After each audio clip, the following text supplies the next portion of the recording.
நாம் தமிழர் கட்சியின் சார்பில் திரு இடும்பாவனம் கார்த்தி அவர்களை பேச அழைக்கிறேன். 60 ஆண்டுகளாக திமுகவும் அதிமுகவும் வாக்களை பெற்று அதிகாரத்தில் அமர்கிறது.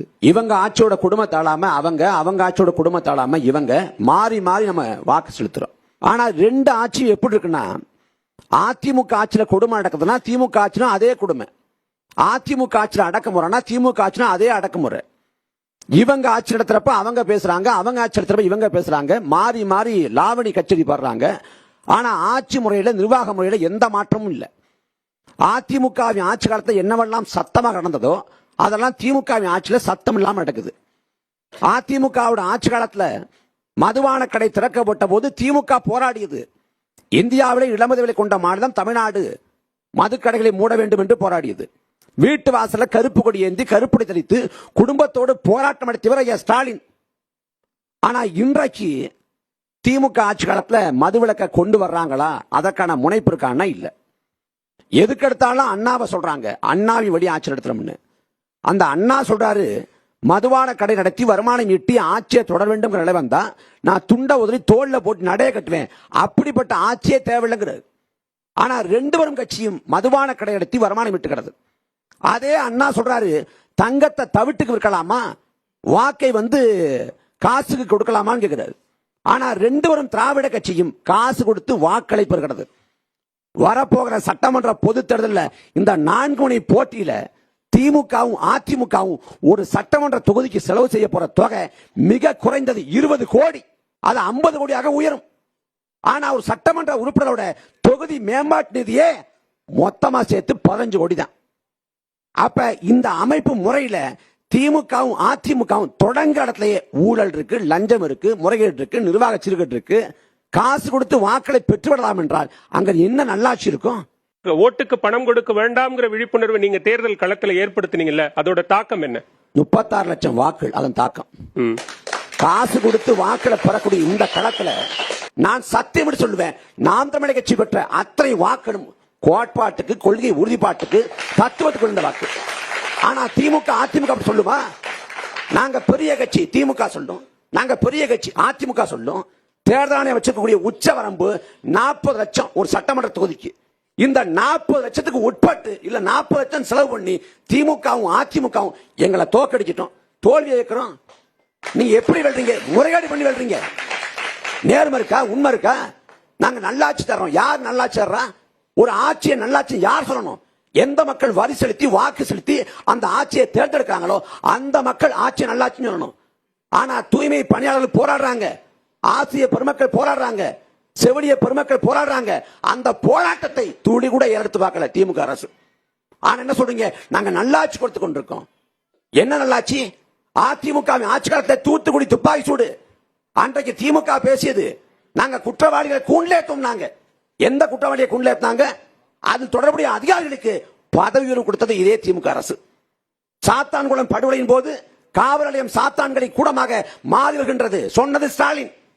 இன்னைக்கு திமுக ஆட்சியில எத்தனை காவல் நிலைய மரணங்கள்? அதிமுக ஆட்சியில் என்ன கொடுமையோ அதே திமுக ஆட்சியில. அதிமுக ஆட்சியில ஐயா ஸ்டாலின் குட்காவோட சட்டமன்றத்துக்கு போனார். எதுக்கு போனீங்க? சட்டசபைக்குள்ள குட்காவோட வரக்கூடாது அப்படின்னு கேட்கிறப்ப, இல்ல குட்கா எளிதா கிடைக்குது, அதை எடுத்துக்காட்டத்தான் கொண்டு வந்தனர். இன்னைக்கு சட்டசபைக்குள்ள கஞ்சாவோட போகலாமா? தமிழ்நாட்டில் கஞ்சா இல்லாத ஒரு ஊர் இருக்கா? ஒரே ஒரு ஊர். சென்னை தொடங்கி கடைக்கோடி கிராமம் வரை கஞ்சா பரவிச்சு. இந்த எழும்பூர்ல கஞ்சா விற்குதுன்னு காவல்துறை தகவல் சொன்னீங்கன்னா, காவல்துறையோட அந்த போதை வியாபாரி பாருங்க, அவனுக்கு தகவல் சொல்லிடும். அவன் நம்மளை போட்டு போலப்பான். இது எந்த ஆட்சி? இந்தியா போற்றக்கூடிய திராவிட மாடல் ஆட்சி. கட்சிகள் நடத்துற ஆட்சியில உங்களுக்கு பிரச்சனையா, அவங்க கொண்டிருக்கக்கூடிய கொள்கையில உங்களுக்கு பிரச்சனை? ரெண்டுமே பிரச்சனை தான். திராவிடம் என்பது போலித்தனமான ஒண்ணு. இவங்க சொல்றாங்கல்ல, நாங்க பெரியார் வழி ஆட்சி நடத்துறோம். 100 ஆண்டுக்கு முன்னாடி வைக்கத்துல பெரியார் கோயில் போராட்டம் நடத்தினாரு. சரி, நீங்க அதை பேசுங்க. உங்க ஆட்சியில மேல்பாதியில திரௌபதி அம்மன் கோயில் இருக்கு. அந்த கோயிலுக்குள்ள ஒடுக்கப்பட்ட ஆதி தொல்குடி மக்கள் இன்றைக்கு வரை போக முடியல. நீங்க திராவிட இயக்கங்கள், பெரியாரியவாதிகள், பெண்ணியவாதிகள், முற்போக்காளர்கள், நீங்க என்ன பண்றீங்க? ஏன் அரசு என்ன பண்றது? சாதி ஆதிக்கம் இருந்தால் ஒரு நொடி பொழுது ஒடுக்கப்பட்ட ஆதி தொல்குடி மக்களை கோயிலுக்கு அழைச்சி போயிருக்கலாமே, ஏன் செய்யல? இதெல்லாம் சமூக நீதியா? இதான் திராவிட மாடலாட்சியா? கேட்டா நீங்க சங்கி, நீங்க பிராமண கடப்பா எடுத்துட்டீங்க. உங்களுக்கு என்ன பிரச்சனை? பிராமணியம் பிரச்சனையா பிராமணர் பிரச்சனையா? உங்களுக்கு பிராமணியம் தான் பிரச்சனை. நாங்க பிராமணிய கடப்பா எடுக்கலையே, பிராமண கடப்பா தான் எடுத்திருக்கோம். நீங்க எஸ் வி சேகர் எடுத்தீங்களே, அது யாரு? மைத்ரேயன் யாரு? எஸ் வி சேகருக்கு எதிராக போராடிய பொதுமக்கள் இங்க இருக்காங்க. அவங்க யாரு? பாஜக. பாஜக பாஜக தமிழ்நாட்டில் ஒண்ணும் இல்லாத செல்லா காசு. ஆனா பாஜக வளர்த்து கொண்டிருப்பதே நீங்க தான். திருப்பரங்குன்ற மலைவாரத்தில் யார் பாஜகவுக்கு பாதை போட்டது? 300 ஆண்டுக்கு மேல அந்த தர்காவில் ஆடு கோழி படப்பட்டு வருது. 300 ஆண்டுக்கு மேல.